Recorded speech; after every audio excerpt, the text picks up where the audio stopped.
Army chief ISI के chief के ऊपर अब इन्होंने बंदूकें तानी हुई हैं और इंशाल्लाह आने वाले दिनों में आप देखेंगे कि किसकी टांगे कांपती हैं और किसके माथे पे पसीना आता है। ये सारी कौम देखेगी कि किसकी टांगे कांपती हैं और किसके माथे पर पसीना आता है। वज़ीर आज़म इमरान खान पहले भी ये बात कर चुके हैं कि जब से उन्होंने नवाज शरीफ की तकारीर सुनी है और जिस तरीके से उन्होंने इदारों को अटैक करना शुरू किया है, उसके बाद एक नया इमरान खान जो है वो जन्म ले चुका है। और अब भी आज वज़ीर आज़म ने इसी का जिक्र किया कि आने वाले दिनों में देखेगी पूरी कौम के क्या होने जा रहा है। तो वाकई में क्या होने जा रहा है? सबसे पहले तो आज जो वज़ीर आज़म साहब का स्टेटमेंट है कि अब पूरी कौम देखेगी कि आने वाले दिनों में किसकी टांगे कांपेंगी और किसके माथे पर पसीना होगा।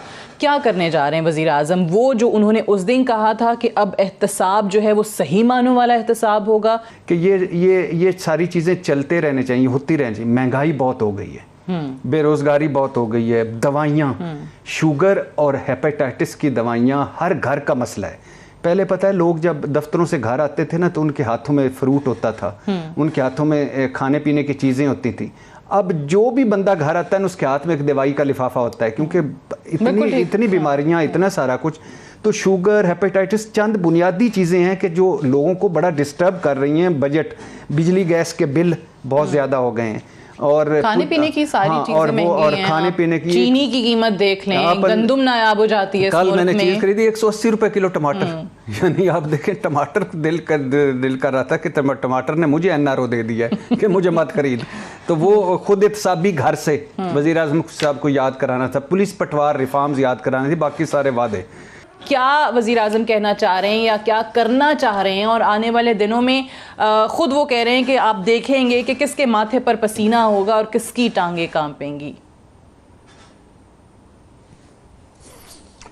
मैं गुजारिश करता हूँ कि जिस तरह से अयाज सादिक साहब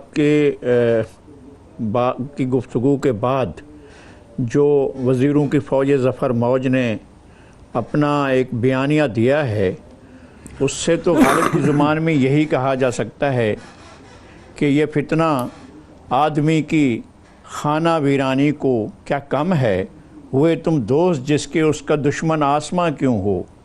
ये अगर हमारी सिक्योरिटी फोर्सेस को, हमारे कौमी सलामती के इदारों के ऐसे मुहाफ़िज़ आ गए हैं, ऐसे उनके नैरेटिव के अपना नैरेटिव लेकर उनके तहफ़्फ़ुज़ के लिए निकले हैं, तो अल्लाह माफ़ करे, अल्लाह इन मुशीरों से माफ़ करे और हमारे इदारों का वक़ार, उनकी इज़्ज़त, उनकी जो भी हमारे मुल्क में डिग्निटी है उसको ख़तरात लाहक हैं इन मुशीरों के बयानिए से।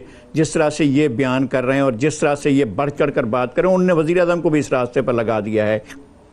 ये मेरे ख़्याल में ख़ुद फ़ौज के साथ और फ़ौज के इदारों के साथ और फ़ौज के मुख्तलिफ जो उनकी कमान लाइन है और जिस तरह से वो अपना काम करते हैं, उस सब को इन्होंने एक क्वेश्चन में डाल दिया है। इंतहाई गलत हुआ है। ये जो कुछ वज़ीरों का बयानिया है वो और ज़्यादा ख़तरनाक है।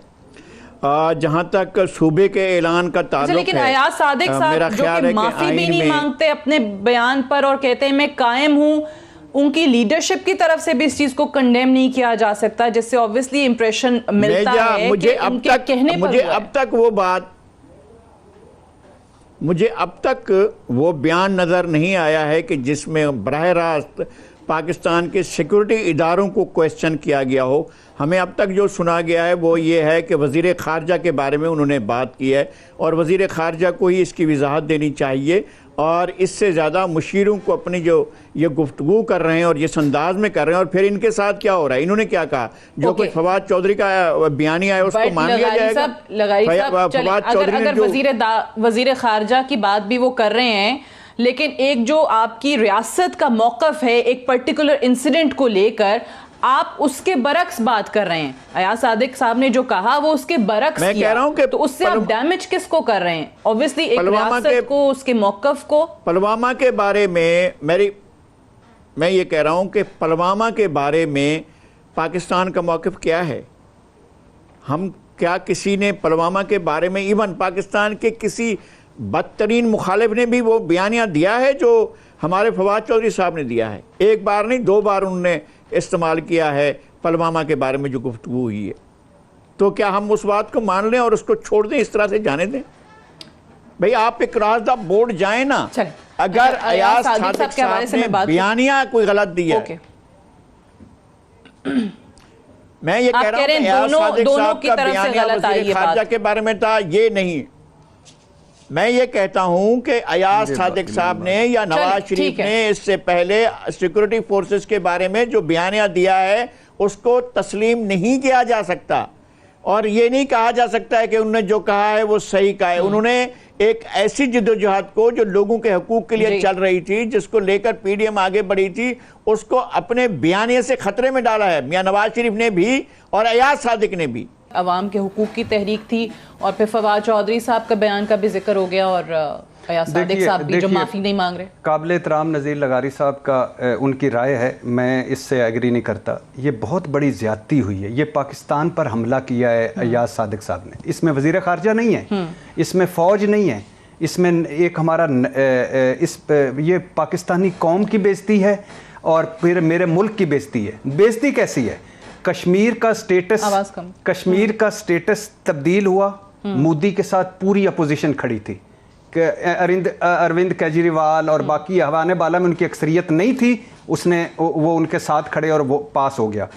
पुलवामा हुआ, फवाद चौधरी ने इसको एक्सप्लेन कर दिया, लेकिन इस गैर जिम्मेदाराना बयान नहीं देना चाहिए था फवाद चौधरी साहब को, और उन्होंने वो के एक्सप्लेन कर दिया। लेकिन पुलवामा हुआ, ये झूठ था, हम नहीं गए पुलवामा में, झूठ था। अगले दिन पूरी अपोजिशन और सारी उन्होंने करके तो वो सारी खड़ी थी। पुलवामा के बाद बालाकोट हुआ, और पुलवामा की आड़ में उन्होंने पाकिस्तान को अटैक किया। बालाकोट हुआ, रात की तारीकी में आए, एक कौवा मार के, चंद दरख्त जख्मी करके, चंद कच्चे घर करके वापस गए। पूरी भारत खड़ा हुआ था, अपनी एयरफोर्स को सलाम, जैसे 300 दहशतगर्द मार दिए। ये 65 के बाद, ये 72 साल में पहले इस कौम के लिए फतह थी, फतह के मोमेंट थे, खुशी के लम्हे थे। तो उसके बाद उसी को उसके बाद ये इन कैमरा अटैक हो जाएगा, उसके बाद ये in camera official secret act की खिलाफ वर्जी, इसके बाद ये हल्फ की खिलाफ वर्जी, असेंबली में एक चिट सामने रखकर अयाज सादिक साहब और उनके कायद आवाम के हकूक की चली हुई तारीख में वो कह रहे हैं मेरे सारे गुनाहों की सजा आर्मी चीफ और डीजीआई 3 साल पहले जो वो सादिक साहब का बयान खुद का बयान है क्या? नहीं, नॉट एट ऑल, ये पूरा हुआ। नवाज शरीफ साहब, मरियम बीबी और अयाज सादिक, दूसरी बात पूरी नून लीग की जो सेकंड ईयर की लीडरशिप आपको उनके साथ यकजहती करते दिखाई देती है। ये झूठ भी था, उस वजह से झूठ था कि पूरे दोस्त मालिक करना का आप जवाब ना दो, हमने जवाब दिया। फिर इस वजह झूठ था जब हमें पता चला कि राजस्थान में इसराइल इंडिया हम पे 6 मिसाइल 6 शहरों पे अटैक कर, हमने 18 पे 12 पे 14 पे 18 पे किया और हट गए हम। टारगेट लॉक कर लिया। ये क्या किया आपने? ये आपने जुल्म किया। ये पहले ये ना आवाम के हकूक की तहरीक है, ना ये इसको जस्टिफाई किया जाता। और अगर मिसाल के तौर पे फवाद, इरशाद, ABCDFGS ने किसी ने गलत बयान दिया है तो क्या उसकी जस्टिफिकेशन इसके ना? वज़ीर आज़म साहब का जो आज रिएक्शन था और उन्होंने कहा कि कौम देखेगी कि अब क्या होने जा रहा है, तो आपको क्या समझ में आता है कि वज़ीर आज़म साहब क्या करेंगे? देखिए, लगारी साहब हमारे उस्ताद हैं, मैं बड़ी ताजीम के साथ मैं ये अर्ज करूं कि क्या PDM के प्लेटफॉर्म से किसी आदमी ने यह कहा कि यार यहां यूनिवर्सल हेल्थ केयर 1973 के कॉन्स्टिट्यूशन में है, वो हम देंगे? लड़ाई क्या है? पॉलिटिकल तहरीकें हमें चाहिए, बेशुमार मसाइल हैं रियासत के अंदर भी, इदारों में भी बहुत बड़ी प्रॉब्लम है। क्या मियां साहब खुद जो बहुत बड़े सरमायादार हैं और जो उन्होंने हुकूमत जहां की वहां सरमायादारों के हक में की प्राइवेटाइजेशन, ये भी यही कर रहे हैं जो आए आप, तो क्या वो मेरे लिए लड़ रहे हैं? भाई मैंने एक मिसाल मैं दूं आपको, मैं अभी बोल रहा था जब आवाज नहीं आई, तो इस एक सादा सी मिसाल देने दें। इस मुल्क की मीशत उस भैंस की तरह है जिसका चारा 22 करोड़ लोग इकट्ठा करते हैं और दूध चंद लोग ले जाते हैं, और आजकल दूध के ऊपर लड़ाई हो रही है। इस मुल्क का आम आदमी मैंने एक बात की, उस दिन मेरे साथ बैठी थी टीवी पर मोहतरमा क्या पीपल्स पार्टी की लीडर थी, मैंने उन्हें कहा कि बिलावल भुट्टो साहब से कहें, वो कहते हैं मैं नाने का बेटा हूं, ठीक है वो है, उन्हें जरा 1970 के मंशूर के सफा 10 की 5वें पैरे की 70(3) और 4 पढ़ के सुना दे अगर जरूरत है, तो मैं मान जाऊंगा आप मेरी लड़ाई लड़ रहे हैं। जुल्फकार अली भुट्टो के पीछे ऐसे लोग नहीं आए थे, अब आप सरमाएदारों के मुख्तलिफ धड़े अपने अपने हक की हुक्मरानी के लिए लड़ रहे हैं। मुझे बताएं, आज पता चला इन्हें कि जनाब स्टेट में तो बड़ी गड़बड़ थी और ये बड़ी, और जब तक आप दस्तरखान पे इकट्ठे बैठे रहे ठीक था, किसी ने आपको धक्का देके परे कर दिया, दस्तरखान से उठा दिया, तो अब ये जमहूरियत की लड़ाई मान लूंगा इसको। मैं तब मानूंगा कि जब पीपल्स पार्टी या कोई, इनको तो छोड़े, ये तो वैसे सरमाएदारों की पार्टी, पीपल्स पार्टी वर्किंग क्लास की पार्टी थी, वो ओन करे 1970 के मंशूर को, हम उसके पीछे आएंगे और अवाम भी आएंगे। आपकी अपनी लड़ाई है, हक की हुक्मरानी वर्दी वाले का है या गैर वर्दी वाले का है, ये क्या बात हुई? और अगर हक की हुक्मरानी आपका है तो पार्लियामेंट में तो आप बैठे हुए हैं। मतलब अगर इक़्तिदार में होते तो फिर ये लड़ाई, इसको एक तो लड़ा नहीं जा रहा होता, इसको आवाम के लिए लड़ाई का नाम ना दिया जा रहा होता, और ये जो जमहूरियत के नाम पे अपना मुफाद और अपना इक़्तिदार तलाश करने की कोशिश की जा रही है। ठीक है, एक फिक्रा सिर्फ कह दूं कि ये तमाम जो बोध और बुराइयां हैं रियासत के अंदर, ये आज क्यों नजर आई हैं? 15-15 साल तो हुकूमत करते रहे हो आप, आपको नहीं पता था सिविलियन रूल होता है, सारा ठीक हो।